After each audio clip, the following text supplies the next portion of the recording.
Hello అండి, అందరికీ నమస్కారం. ఈరోజు నేను శనగబిడ్డలు పొలంలో తెచ్చినవి వేయించుతున్నాను. పిల్లలకు ఒకసారి గుర్తు చేద్దామని. వాళ్ళు పొలాలకు రారు కాబట్టి మా చేనులో పండినవి తెచ్చి వేయించుతున్నాను. నేను పచ్చివి తింటే చాలా టేస్ట్ ఉంటాయి. ఇవి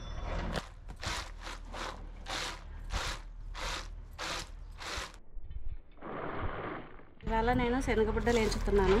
నాతో పాటు మీరు వచ్చి ఒకసారి చూడండి. ఇవాళ నేను మీతో నా పాత జ్ఞాపకాలని షేర్ చేసుకుంటాను. ఈ శనగబిడ్డలు సంక్రాంతి పండగకు వస్తాయి. అప్పుడు చిన్నప్పుడైతే పొలానికి వెళ్ళేవాళ్ళము. పొలంలో వాళ్ళు కట్టెలు వీకేవాళ్ళు, వచ్చిన పని వాళ్ళు కట్టెలు వీకేటప్పుడు మేమైతే ఒక సైడ్ కూర్చొని అది శనగకట్టని అలాగే పొలంలో కాల్చుకొని తినేవాళ్ళము. అవి తినేటప్పుడు చేతులు నిండా మసి అయ్యేది, మూతికి మసి అయ్యేది, వాళ్ళ ఉంటుండే. ఆ టేస్ట్ ఇప్పుడు పెన్న మీద వేయించితే రాదు.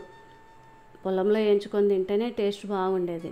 మా చిన్నోడు అయితే వెనక నుంచి నవ్విస్తున్నాడు నన్ను, మూతికి ఎట్లా మసి అవుతుంది అని. ఒకసారి మీరు తినండి తెలుస్తుంది పొలంకి వెళ్ళి అని చెప్తున్నాను. వాళ్ళు పొలానికి రమ్మంటే రారు. అందుకోసమని వాళ్ళ కోసమని సపరేట్గా మళ్ళీ తెప్పించి ఇప్పుడు వేయించి పెడుతున్నాను వీళ్ళ కోసం. ఈ బుడ్డలు వేయించుతుంటే మంచి స్మెల్ వస్తున్నాయి. అప్పుడే వేయించుతుంటేనే తినాలనిపించేంత స్మెల్ వస్తున్నాయి. చాటడు బుడ్డలు తెప్పించినాను.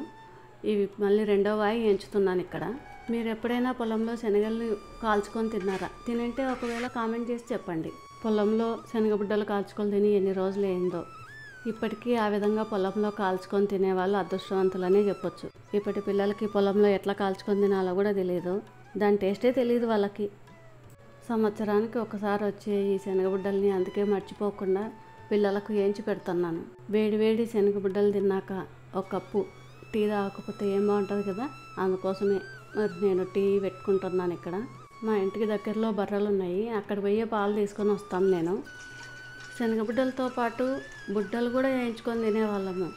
దానిలోకైతే బుడ్డలు వేయించుకునేటప్పుడైతే బెల్లం ఖచ్చితంగా తీసుకొని పోయేవాళ్ళము.